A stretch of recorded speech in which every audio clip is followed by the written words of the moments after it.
It's 10 a.m. in Lagos, Nigeria. Good morning and welcome to 55 minutes of current and relevant business conversations. And it happens here on Business Morning.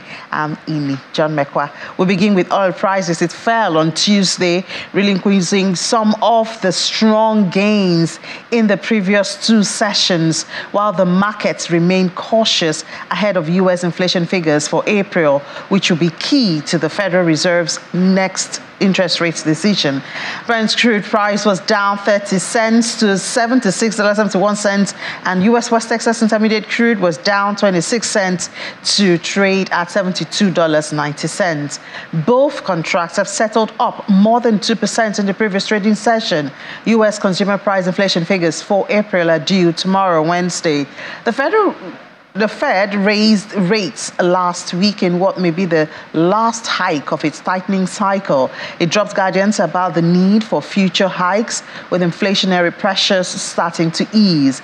U.S. consumers said last month they expected slightly lower inflation in a year's time. A report from the New York Federal Reserve indicated this. A round of voluntary output cuts by some members of OPEC Plus begins this month, and the group hosts its next meeting on the 4th of June. Also supporting oil prices, the Canadian province of Alberta declared a state of emergency over the weekend in response to wildfires that have displaced nearly 30,000 people and prompted energy producers to shut in at least 280,000 barrels of oil per day. That's more than 3% of Canada's output.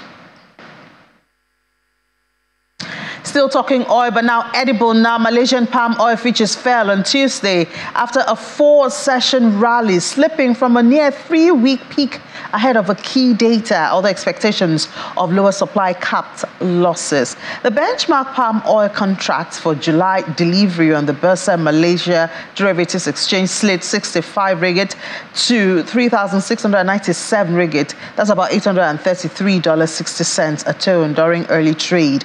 It had jumped 12.7% in the last 4 sessions. For the fundamentals in the market at this time, investors are awaiting Malaysian Palm Oil Board data for April supply and demand that's due tomorrow. Slow exports have weighed on prices, but losses have been capped by forecasts for a decline in inventories and production. Malaysian Palm Oil Association data shows that April production declined by 8.9% compared with March, resulting from fewer working days. And the United Nations had, under a deal, aligned the safe Black Sea exports of Ukraine, which Moscow has threatened to quit, and it's supposed to be renewed on the 18th, May the 18th, over obstacles of grain and fertilizer exports. Dalian's most active soy oil contracts fell 0.4%, while its palm oil contracts gained 0.3%. Soy oil prices on the Chicago Board of Trade were down 0.3%. Let's go to the grains market now. Chicago soybean and corn futures lost ground on Tuesday, with rapidly progressing U.S. planting boosting expectations of bumper production and weighing on prices. Wheat lost 1.2% to $6.46 a bushel. Rapidly progressing corn and soybean planting weighed on prices. The U.S. Department of Agriculture reports that corn and soybean planting progress that topped market expectations, with the pace of soybean seeding the second fastest on record. Farmers had planted 49% of their corn and 35% of their intended soybean. And for wheat, the U.S. winter crop conditions improved by less than expected in the past week, despite rains in key growing areas. Good to excellent ratings for the U.S. winter wheat crop rose by 1% to $29 in the week ended May the 7th. The USDA said in its weekly crop progress and conditions report, and that marked 2022 as the lowest good to excellent ratings for this time of the year since 1996. Russia has effectively stopped the Black Sea grain deal by refusing to register incoming vessels, and that's according to Ukraine's reconstruction ministry. Well, a bit of good news coming from Nigeria. The Minister of Works and Housing has promised that second Niger bridge will be operational before the present administration exits office, and that's about 20 days. Of course, this has gotten a lot of Nigerians excited and hopeful that this will come to pass, and President Muhammadu Buhari will commission that bridge before May the 29th. There's something that is not reported in this slide, and it is important to report it. The Federal Land Registry, around which we operate, each state has its own, FCT has its own. The Federal Land Registry that we met was the old fire system. I am able to say that with the support of this team, we have fully digitized that land registry now. That process has required us to scan 50,000 plus files. Let me repeat that number. 50,000 plus files. We scanned them. And that is cumulatively, when I checked, 2,478,400 pages of documents was what we scanned. And that process is now live, ready to go, so that I won't be carrying those Ghana must go bag of C of O to my house every weekend again. I'm able to sign, and my successor, our successor, whoever those may be, will benefit largely from this. And again, that will improve transaction time. And this is important again. Some of the things that used to take 3 months to process will now happen in 24 hours. All right, of course, we'll look forward to more applause for the ministry, because that means more work will be done before May the 29th.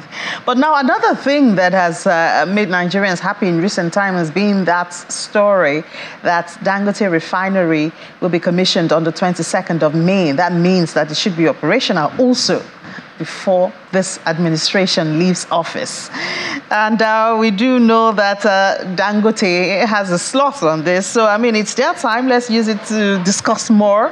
We have Dumebi here. Dumebi Oluwole is Senior Analyst of Financial Derivatives. Dumebi, good morning. Well, I guess congratulations. You're coming from the other side now. So even though you're not directly in Dangote, but at least you're representing them now. So congratulations. Been a long way coming. And our expectations are very high. In fact, some of us think that once it's commissioned and we give you guys crude, then our petrol will be like, how much? Maybe let me hear the price that would come from you. All right, you help me. So paint for us the reality of it, because Dangote, we're expecting it has a processing capacity of 650,000 barrels per day. We do know that importing processed or refined crude digs a very deep hole in the pocket of Nigeria. So a lot of people are hoping that this will, maybe at least will have a major impact. But I mean, we also do know that Dangote is a business that needs to be sustained, and everything needs to be balanced. So help us balance it. Okay, so let's start with what exactly this project will do for Nigeria, the potential benefits that exist for the country. So as you rightly mentioned, Nigeria spends almost about 29% of our imports. Of our revenue goes to the refined petroleum products. Nigeria is spending so much bringing these products into the country. It's almost as like the government is earning money and we're spending it on a lot of things, most especially refined petroleum products. This is combined with the petrol subsidy, and also what this does for Nigeria, at least in the interim, right? And it's not going to be like a one-off. It's not automatic that just from May 22nd, Nigeria's import expense on petroleum products is going to disappear. So what this means is that there will be a gradual reduction, right, on how much the government will begin to spend on refined petroleum products. Why? Because, like you rightly mentioned, the refinery has the capacity to actually meet local demand. On surface, about 60 million liters of petrol can be gotten from, Dangote Refinery per day. And that is almost as high as what Nigeria consumes, on a daily basis as well, at least. But from official reports, we see that Nigeria's petrol consumption is like about 40, million liters per day. So meaning that the refinery can actually meet, domestic demand and still have enough to supply to other West African countries. And this is because other West African countries like Ghana have also shown interest in purchasing refined petroleum products from Dangote Refinery. So aside from reducing Nigeria's import bill, which is not going to be a one-off, it's a gradual thing, we could see some uptick in our export revenue. Why? Because Dangote Refinery will be servicing not just Nigeria, but also other West African countries. And, this just simply means that, like I mentioned before, Nigeria's import bill will reduce, domestic demand will begin to be serviced. But now let's look at the pricing aspect of it. So we've looked at supply. It has the capacity to, provide refined petroleum products to Nigeria, and almost all sectors of the country actually use this. And this is because we have dilapidated electricity, so you have manufacturers and other companies making use of petrol power generators or diesel power generators. So now they could have access to these products almost at a cheaper level. But now, like I mentioned, let us look at the pricing aspects. So before you go to the pricing aspects, yes, let's see Dangote, and then we'll be back to continue. No problem. That was just a reminder that Dangote is not just about the oil, they also have that salt. But let's come back to maybe here, talking about the refinery. So you were about to talk about the price, yes. If we could expect there to be a change in pricing.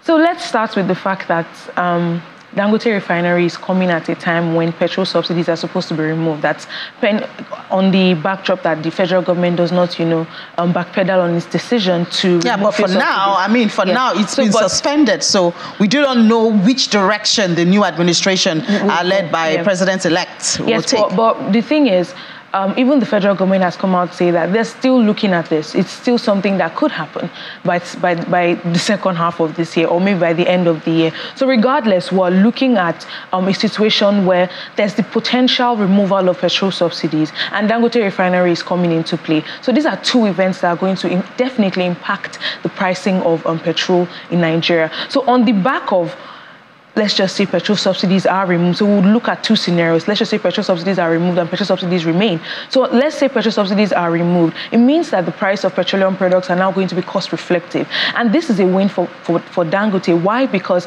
now he'll be selling petrol prices, or any refined petroleum product for that matter, at the current market price. So we're going to see the power of demand and supply play here for petrol prices. So what this means is that we could see petrol prices actually coming higher. And the reason why I say this is because there are factors that we need to consider that Dangote has actually, spent on, getting this refinery to come into play. There was a loan of $5 billion taken to make this refinery stand. And this is just, and the cost of the refinery itself is just a little over a third of this amount of money. That cost has to be recouped. And this, revenue, or this money was gotten in dollars, right? So, definitely, although it's not so clear whether Dangote is going to actually sell petroleum products to marketers across the country in foreign currency or in Naira, but the likelihood of it being sold in foreign currency to marketers are high. Why? Because Dangote's costs are actually, priced in the US dollar, priced in hard currency. So if that happens, and the reason is just so they can mitigate against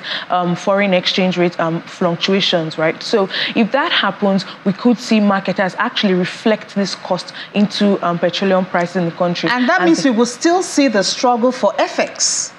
Because if the marketers would have to pay Dangote in foreign exchange, in US dollar, they'll still have to source for it. Exactly. And this is definitely going to reflect into the prices of petroleum products around the country. Then the next thing that we also have to look at are the price, the price regulation and price controls that come into refined petroleum products. Like I said before, even if the government actually decides to, remove petrol subsidy, we won't still see this level of control dissipate over, overnight, right? So these controls are still going to be there. And the reason why I say that is because as of today, the federal government sets this price for petroleum products. So that's why you see that sometimes marketers, they create artificial scarcity, but just so that they're able to recoup some of their, funds. Now, in this case, what we'll definitely still see is that even though Dangote, decides to, if Dangote is going to definitely sell, the petroleum products and all of that, the prices will still, have to reflect market costs, and it could still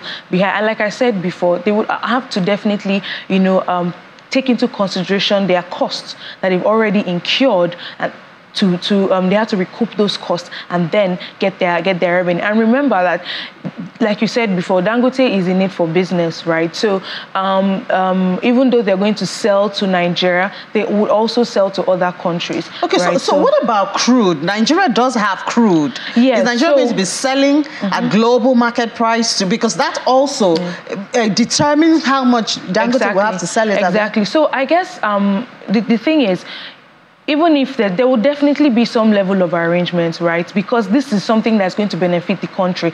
Dangote Refinery being in Nigeria clearly would, make Nigeria be like a refining hub, right? Like you have with Singapore, you have with Rotterdam, and all of these other, countries that are actually doing the same thing, right? So there will be some level of subsidized rate that Dangote will definitely get, the petroleum product, that's crude oil. But like I said, the federal government will also have to make their money. So they won't sell it, at a ridiculous price that, they won't be able to make a profit as well. But remember, there's also like the crude swap agreements that federal government already has with some other countries. So that we could also see things like that happen. But that's not the core of the issue. The core of the issue is how Dangote actually gets this petroleum product, and this is one of the major things that influences the cost that they incur, how they get the raw material, and how they would even transport it to other parts of the country. And this is where issues of pipeline vandalism and all that comes into play. Because of the, defunct, pipeline infrastructure that Nigeria is currently facing today, and the issues of theft and vandalism, what is happening is that Dangote is actually getting crude oil through the sea. So you have vessels, the usual vessel, like the way you'd have with Nigeria, selling crude oil to another country, or you have Nigeria importing crude. That's exactly what's happening, and that's so it's still like the same costs, exactly, the same process, like buying crude from outside the country. Exactly. So that's why I did mention that it's still. So what does a Nigerian stand to benefit? Because we don't see change in price. We don't see. So the thing now is, like I mentioned before, it's a gradual thing, right? So we have access to the refined products now. So the price that we would have been experiencing if we remove petrol subsidies, and the government is still selling, buying petrol, from abroad, and we're still spending as much getting of that it would have been as good as getting petrol for more than almost 100% higher than what we're getting it today. But with the fact that the depot is just close by, right? So the transportation costs, it's not going to be as high as getting it from, over the seas from another country. The point is, even though we're still doing it through the sea. Yes. But I mean, it's not like getting it from China or something. The point is that there are costs that are definitely going to be recouped over time. This is not a short-term project. It's something that will, in economics, there's something called the lag effect, right? So the period you have between when policies come into play and when they eventually take effect in the economy, we're going to see that happen. So this is something that will eventually trigger a decline in the price of petroleum products for Nigerians. Okay, Nigerians. It will definitely have that. It will definitely have that impact.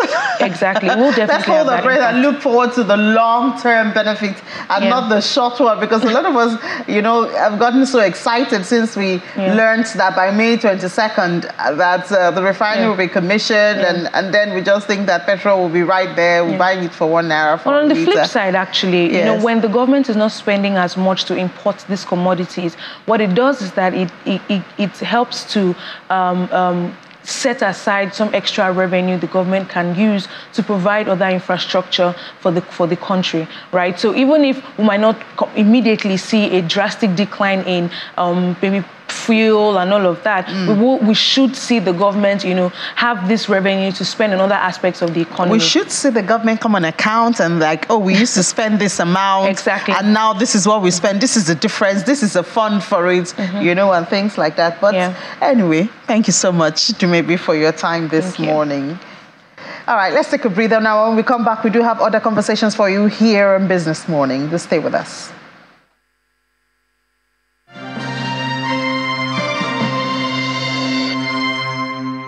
Welcome back to watching Business Morning here on Channels Television now. Nigerian businesses must make more concrete commitment to sustainability to achieve its 2030 ambitious goals. The UN Global Compact Network Nigeria supports companies to accelerate corporate sustainability and responsible business practices, as well as champions business sector's contribution to sustainable development. What is the essence of all of this? Why should businesses show commitment to achieving this, and what do they stand to benefit? Well, let's see through the eyes of the UN Global Compact Network Nigeria with Naomi Nwokolo, Executive Director of UN Global Compact Network Nigeria, joining us from Atlanta, Georgia. Hi, Naomi. Good morning. Hi, good morning. So I'm sure we do know, of course, about the SDGs and things like that, but I think one question here would be, are businesses taking that sustainability commitment, or are they even working? Are they even conscious of it to start with? What have you found in this? Thank you. I believe that there's been a major shift from what used to be in the business and community, where it was just ordinary CSR. But now, in recent years, Nigerian businesses have made significant strides, and they are fulfilling their sustainability commitments and really taking actions to achieve the sustainable development goals. And I will speak to the fact that, the UN Global Compact is the world's largest corporate citizen sustainability initiative. So with the voluntary participation of Nigerian companies in the UN Global Compact in Nigeria, I think we have 130 participants now, and their participation is an indication of their willingness to advance responsible business and also take ownership of the SDGs to create a sustainable future. So also we are called the voice of the private sector. So I can speak also to the sustainability commitment based on their interaction with the UN Global Compact. And we can see that we help businesses to align their operations with our 10 universal principles in the area of human rights, labor, the environment, and anti-corruption. And you can see that businesses are beginning to take actions through our accelerator programs, where we work on like gender equality for Goal 5, that addresses Goal 5, and decent work and economic growth that addresses Goal 8, and then peace, just, and strong institutions, because we know that without strong institutions, we cannot progress as a nation on the sustainable goals. So, and most importantly, when we ran the Young SDG Innovators Program, which was a global program that identified young, talented youths among the business community, took them through a series of programs that helped to innovate SDG solutions that were peculiar to their sector. I mean, this global event was represented at the 76th UN General Assembly, and it was interesting to see Nigerian companies in the Global Compact being represented in the global stage. We saw the likes of Wando speaking about what they do on plastic, and other MTN talking about helping education, innovating solutions for the SDG as regards communications and education. So I think this is a significant approach to what they have been doing. And also when we ran the Target Gender Equality Initiative, about 20 Nigerian companies participated in that program, and we helped them to really set ambitious targets for women's representation and leadership. So these are just a few of what the Nigerian businesses have been doing in the sustainability space. And I'll not forget to mention that at the COP28 in Egypt last year, about 8 Nigerian companies participated in the first ever climate statements that helped them to commit to adaptation and resilience in like just transition and climate mitigation. So you see that the businesses are taking action. I mean, it's not a sprint, it's a marathon, but we will recognize the work that they've done so far. And there's still work to be done. And we know that to fully achieve the SDGs, and in order for Nigerian businesses to succeed in the future, sustainable business has to be a top priority for them. So we will continue to guide them in that regard. So it sounds to me that it's the big businesses that can contribute or get committed to this. Is that right? No. Sustainability is for every business, both the MSMEs to SMEs to the large businesses. So we make sure that we get everybody involved, because even the smaller companies have to migrate to the global supply chain sustainably. So yeah, everybody has to join hands. That's what goal 17 of the SDGs is about, partnership for the goal. So we all have to work collectively from our various organizations, both small businesses, larger, even not-for-profits. So what can small businesses do? What can small businesses do? Because those things you outline are things that big businesses do. What about that? Because we have more of MSMEs in Nigeria. So what can they do, or what are they doing, to show their commitment? Well, you see, as businesses navigate the challenges in the global stage, and integrating corporate sustainability practices will also help. It's very important, and it will help them. So to start, I believe that companies should establish clear sustainability goals and identify areas where they can positively make impact. And we at the Global Compact, what we do is we recommend that businesses adopt our 10 principles in the area of labor, in the area of human rights, in the area of anti-corruption and environment. So these issues are very core. It does not matter if you're a small business or you're a large business. You need to implement human rights policies for your businesses. You need to ensure that labor rights are being protected, and you need to take actions on the environment where your business is thriving. And when we talk about corporate sustainability, corporate affairs, how do you structure the governance of your operation? So this is what we talk about corporate sustainability, and it is not just peculiar to the large businesses. Everybody has to be a part of it. So we encourage SMEs and MSMEs to join, and that's why we've implemented program through our SME strategy to guide them in that regard. And are you communicating with them? Are they responding positively? Of course. It's like I said, it's a journey. We have 130 participants in the Global Compact now, including SMEs. So we have what we call communication on progress, where businesses have to report on what they have done yearly to the UN Global Compact. So we see that what they are doing. So we're communicating, and we implemented programs like the Sustainable Supply Impact Program, where we can help SMEs guide them through learning and capacity building to ensure that they really embed sustainability in their operation. But what's their benefit? What do they benefit? So, like I said, the benefit is that there's a business case for operating sustainably. In fact, as a matter of fact, investors are now putting a lot of pressure on business to see how they are really embedding this sustainability in their operation. For example, investors want to see how you're taking actions on gender. Do you have policies that support women in the workplace? They want to see how you are even impacting your environment where you operate. So these are the business, the opportunities that they attract. And the World Economic Forum has said that there are about 3 trillion market opportunities for companies and businesses who embed sustainability in their operation. So there are lots of opportunities that are there, and there's more to gain. And it's also important for you to also take actions on sustainable development goals, since we realize and we have recognized that we cannot leave it for government alone, but for everyone to be a part of it. All right, Naomi, I would have loved to talk about the carbon credits and all of that, but unfortunately, we've run out of time. We hope to have you maybe sometime soon. Naomi Nwokolo is Executive Director of United Nations Global Compact Network, Nigeria. Thank you so much for your time this morning. Thank you. Let's take a breather. When we come back, we want to improve our foreign direct investment. What's the best way to do it? We'll talk about that after this break.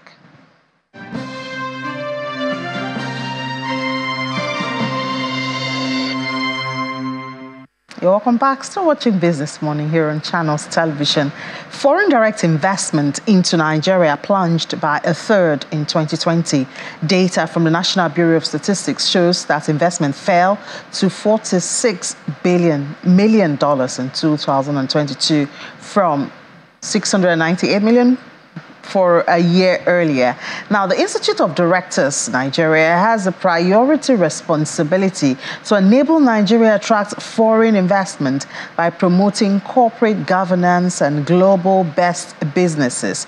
How does the Institute think this should be handled at a time when the country seems to be bleeding when it comes to foreign direct investment? We have the Director General and Chief Executive Officer of Institute of Directors, Mr. Dele Alimi, join us in the studio now. Salimi, thank you so much for your time. Good morning. Thank you. Good morning. Thanks for having me. Good to have you. These are not very good times when we talk about investments in the country. Yeah. And your institute believes we can do it through corporate governance. Please do explain to us how we can do that. Thank you very much. What this means is really, we've come to a world now that there is no Nigerian way of doing it. People expect the same practice, the same system as far as business is concerned, anywhere you go in the world. And we always say that money will go where good investment is, where the climate is good, where the environment is good, where the business environment is conducive. So we believe one way to easily attract foreign FDI into Nigeria is to ensure that our governance system, as far as the regulations, the rules that guide governance is concerned, are at par with best practices. When this happens, you don't need to make any contingency plan to come to Nigeria, because it is what you are doing all over the world that you need to emplace in Nigeria. So it's easy for you to come, and that's what I would be saying, that let's have good corporate governance, let our standard meet anywhere you go in the world, and that will mean that people will come here. So it's one of the ways that we can attract, and I must put that one of the ways, because there are so many other factors, but one crucial way that we can attract. So what's our standard now? Well, I would say we're not doing too badly. I think how many years ago, 3 years ago now, we had our Nigerian Code of Corporate Governance, which eluded us for quite a while. We had it, which was widely accepted, and that was also accepted very well internationally. It's one of the best in Africa, as it is now. But then entrenching it and ensuring that organizations practice what they preach, that it's not just about ticking boxes.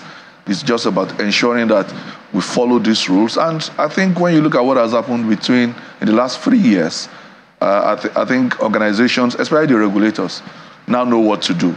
And organizations themselves, the practitioners, know what to do, because there's a set of rules that says, look, when you are faced with this situation, this is what you're expected to do. So you are not left to your own whims and caprice. You know what to do. You know the right thing to do. So yeah, I think we are doing well. But knowing the right thing to do and doing it seem to be two different things in Nigeria. Perception, when it comes to, for instance, doing business, the issue of cutting corners, it's one. The issue of unfriendly policies is another. The issue of corruption, you know. The big elephant in the room.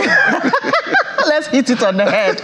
You know, when for instance, there was a time when you had one of the major telecommunications, you know, and, you know, there's so many stories around these issues. So even though we have that code of conduct for the corporate entity in Nigeria, how much of it is really being followed through so that we can see the benefits that we really want to see? Look, let's fix facts. Even in domains where these codes and everything have been entrenched centuries ago, we still have infractions. There were always people who would try to beat or turn corners and everything. The most important thing is our ability to quickly check them and to bring them to book. That will serve as deterrent to others. And I think this is what has happened in the last few years. Yes, we are not perfect yet, but the truth of the matter is that now we are knowing about these infractions. Before, we never knew, until everything goes down. We all know what happened, especially in a particular sector some years ago. There was quite a lot of losses for investors and even for some people who had money in financial institutions. But if you see the way it's been managed now, we nip it in the bud before it becomes a disaster. And that, I think, is kudos to the regulator. So I think we are going to get there gradually. Well, should we be there now? Yes, we should. But at least we've moved some steps. Look, the truth is, when these rules are in place, when they are put in place, people will try to cut corners, especially because of the environment. Because the environment is such that you want to maximize profit, because cost of business is now higher. And unfortunately, the purchasing power of people is not getting higher. So you want to cut costs. That is what business preaches. You cut costs too. But in cutting costs, what we are saying is in cutting costs, you need to do it by the rules, not under the table and do the right thing. Because at the end of the day, you were talking about sustainability before I came in. That is what sustains the organization. Because sometimes a lot of things happen, but it is your ability to stick to the regulations, stick to the rules, that sustains the organization. So I think for me, it is not as bad as we think it is. Okay. It is not as good as we want it to be, but it's not as bad as we think it is. So I guess that puts a lot of burden on the regulators. Of course. Because, I mean, as you said, a business person would always want to cut costs. Even there are legal ways to evade tax and, you know. Yeah. So it is a duty of the regulator to ensure that businesses actually follow through. I know we've talked a whole lot about standards organization of Nigeria, for instance, and you know it doesn't seem like they're sitting on the matters that they're supposed to be. You are right, but the regulators also need help, and the help they need is the law. The law setting them up as institutions, and then don't forget, even when they do this thing, there is also the issue of prosecution. Somebody must prosecute. Most of the time, it is not the regulator that prosecutes. So the law must be empowered. The law must be big enough. For example, some organizations even find it easier to pay the fine, break the rule and pay the fine because it's cheaper at the end of the day. So those are the things we must look into to make sure that it is not cheaper to break the rule. So stick to the rule, do the right thing, but ensuring that regulators are empowered, their capacity developed, and their regulatory framework put in place such that organizations find it more difficult to break the rule than it is now. And to pay the fine. Exactly. Well, apologies, we do have a short time, but I mean, I can't start without saying congratulations on your 40th anniversary, and we believe that as the new administration comes in, the Institute of Directors work closely, you know, to ensure that this corporate governance is entrenched, this code, that we get used to it and we practice it. Maybe at this point, I also need to mention that we are expecting the code of governance for the public sector. That helps organizations like us to now work on that and work with government on that. All right. We'll hold you to that. Thank you so much, Mr. Dele Alimi, Director General of Institute of Directors of Nigeria. Thank you for your time. Thank you very much. Thank you. All right, so now let's move to the market, and we have Will Ibong walking in. I don't know if she has her codes, the code of the market, if she has them locked down and practicing. Will have to tell us that, Will. If well, Ini, I have a code, but it's not green, but somehow in the same... I was talking of your color code. Yeah. I saw you looking at your dress. It's not your color code. So, it's a code of operations in the market. Oh. Yes. Oh, yes, I do. I do have them, Ini. I'm just going to start reeling them out now. All right, great. I'll be listening. So the market traded with positive sentiments, resumed the first trading day of the week. Bullish, all share index advanced by 0.22% to close at 52,579.5 points. Market cap is still 28.629 trillion naira. Now we saw investors' interest in Nigerian breweries. Some tier 1 banking names saw GTCO, Zenith Bank, Access Holdings, which underpinned yesterday's positive performance. Now the month to date is now back in positive territories of 0.3%, and year to date is at 2.6%. Now total volume traded yesterday advanced by about 6% to 511.38 billion units, valued at 7.14 billion naira, all transacted in over 5,800 deals. Now, we saw sectoral performance all in the green yesterday. It's a green close. Access Score, if you look at the top trades, drove, most of yesterday's volumes. Look at top trades, you see Access Holdings on it, and then it drove the volume and the value as well. Now, we're going to quickly go to our guest, Mr. Ambrose Omodion. He's the Chief Research Officer at Invest Data Consulting. He's going to be giving us the facts behind the figures, the reason why we saw the green close, and if it's going to be sustained. Good morning, Mr. Omodion. It's good to have you on the program. Thanks for having me. Now, we saw looking at yesterday's sentiment report, we saw a 73% buy and a 27% sell for the overall stocks on the exchange. Now, with volume index at 0.96 points, that's a lot of buy activities going on there, Mr. Ambrose. What do you think is actually happening, and which stocks are driving this? Apart from Access Holdings, we saw other stocks, but what's pushing this for the markets? Actually, I would say that Nigerian investors are becoming sophisticated in terms of knowledge and information. Seeing the impressive Q1 number, it's a clue that the year started on a good note. Despite the cash crunch we experienced in the first quarter, numbers that emerged from that period shows that it was the kind of disconnection with what happened, and that on that note, investors are already taking position. Seeing about the 73 buy position, it shows that institutional investors that are sitting on the fence are gradually coming back to the market. That's why we are seeing a lot of plus D in volume. To tell you that these institutional investors are already also doing their own diligence on these numbers to point out where the market is going, and this is how to invest. For you to see such volume in the market, about 511 point something million shares traded after we are seeing billions the previous week, tells that these earnings are becoming more attractive for them, and they are taking position ahead of the Q2, despite the expected macroeconomic data from terms of inflation and the CBN MPC coming this month. They think that yet on this trend of number, if continue, could Q2 be better, and it's better for them to start buying, especially in the financial sector. You can see that a lot of transaction was done in FBN Holding, in Access Bank, in UBA. That they are seeing value already in this banking sector because they know that there are some factors also impacting that sector as we speak, especially the high interest rate and also the increase in online banking. I see that more money is coming to banking sector, and most of them also going into a holding group. A holding group also provide more profitability for those that have stabilized. While those that are going to new holding group also have a little slowdown, for those that are already there, don't expect to see a move in their earnings. That is why I see market for now, for me, is very, very interesting. We're seeing a strong momentum, buying momentum, and also stronger insight that earnings are going to continue, because if as at the end of April, we have seen already that the Purchasing Managers Index has moved to almost 53.8. It tells that the economy is gradually finding its feet.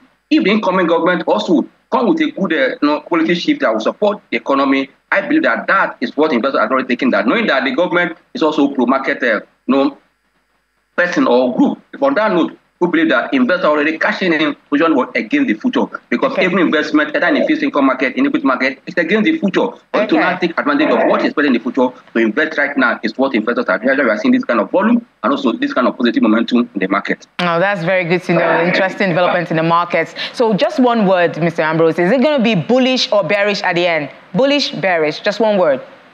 I say a mixed trend. Mixed trend. Playing it safe, Ambrose. Playing it safe. Thank you so much, Mr. Ambrose Omodion, Chief Research Officer, Invest Data Consulting, for your insights. It's always good. We appreciate your insights on the program. So, so he's trying to be, stay on the fence side. Mixed trend. He doesn't want to go bullish. Dive right in. So that's what we have. All right, Will. Thank you so much. Let's head straight to London now, where Juliana is standing by after the festivities, the crowning, the coronation, the colors, the pageantry. It was a colorful one in the United Kingdom over the weekend. But Juliana joins us now after that bank holiday. Juliana, it's good to talk to you after the holiday. I think you still have some of this glory from the coronation on you, but help us to understand. I think businesses boomed, at least small businesses, and because of the visitors, but then you also have that bank holiday of yesterday, and some people are already talking about the price that the economy will pay for that. Absolutely. Good morning, Innie. It has been a spectacular weekend. You've been quite right. The coronation of King Charles III on Saturday, the 6th of May, was, as to be expected, the pomp and pageantry of Britain's soft power on full display. I think, of course, there are going to be critics, but if we just take a look at the facts, I think a large national event like a coronation is always going to boost the bottom line of the hospitality sector. And let's not forget, the service industry contributes 80% to the British economy. So if we just look at some of the fast facts, some of the numbers that we have already, we know that over the weekend, 98% of hotels in the UK were fully occupied, particularly in London and Greater London. We believe about £387 was given a boost to the tourism sector. And just looking at all of the people we spoke to and we saw over the week leading up to the coronation, there were millions upon millions of trinkets and ornaments that businesses were putting on display for people to purchase. So let's get that out of the way first. It certainly did contribute so much to the economy. But of course, as you said, you didn't see me yesterday because there was a bank holiday, and a bank holiday does cost the British economy lots of money. We saw that in October when the late Her Majesty the Queen was buried, and critics today are not now coming out in their full droves saying that, you know, this pantomime was an absolute waste of money. If any of our viewers can cast our minds back to the ceremony on Saturday, the crown itself, St. Edward's crown, the crown that was placed on King Charles's head, it's valued at £4.8 billion. £4.8 billion for the crown alone. Operation Golden Orb, which was the operation, the project, the mammoth project to put that ceremony in place, is thought to have cost £250 million. And that is not coming out of King Charles's pocket. He can afford it. He is a billionaire. That is being paid for by taxpayers. And there have been some polls, YouGov, which is a leading survey in the UK, according to them, 51% of Britons don't think the taxpayer should be paying for it. Well, unfortunately, we will be. We don't have any say in that. So there are lots of questions about, you know, what's going on. Of course, I'm sure most people have been looking through social media. A lot of people not so sure where the monarchy stand. But I think anybody that was following it, the fact that we had world leaders from across the four corners of the globe descending onto London to pay homage to the King does show that that soft power is so important to the British economy. But yes, no surprises that this morning we're waking up to questions as to why we would spend £250 million on such a pantomime when we are going through a significant cost of living crisis and a backdrop of severe industrial action. Yeah, I'm sure those questions will linger for a long time, Juliana, but I guess this is good news. A deposit-free mortgage sounds like good news. Yeah, it's an interesting story, actually, that broke over the weekend. We know that lots of people in this country have been struggling with mortgages. In fact, since Trustonomics and the disaster of the Kwasi Kwarteng budget, those who have mortgages have been suffering because, of course, interest rates have been going up. Some people are paying an extra £300 or £400 a month on their monthly repayment. But alas, we have been hearing now that one particular bank lender in this country, I believe it's called Skipton, a building society, they're offering 100% mortgage. Now, for those living in the UK, they'll be familiar with this because it was quite popular leading up to the 2008 financial crisis. Of course, banks failed and the scheme went away. And now we're starting to see the scheme come back. Rishi Sunak, the Prime Minister, in trouble at the moment because of last week's elections, which we haven't been able to discuss because, of course, the coronation overtook that story. But he is in trouble. He knows that he wants to turn generation rent into generation buy. So many professionals, bankers, lawyers just don't have the money to put down a 10% deposit, which, if you look at the average house price, is about £20,000, £25,000. So they're offering this.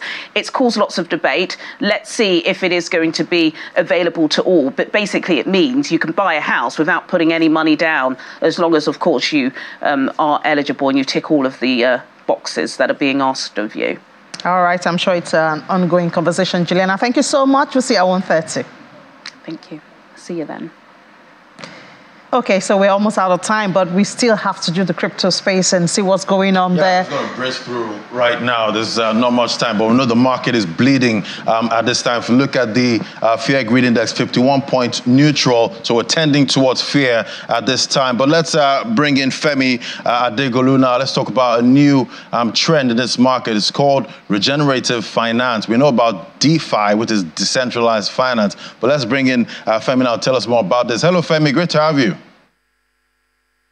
Hi, Ladi. Good morning. How are you doing today? I'm doing good. Great to have you. So this refi, tell us about the opportunities with this one. We know DeFi is still there, still trending at this point, but tell us about refi.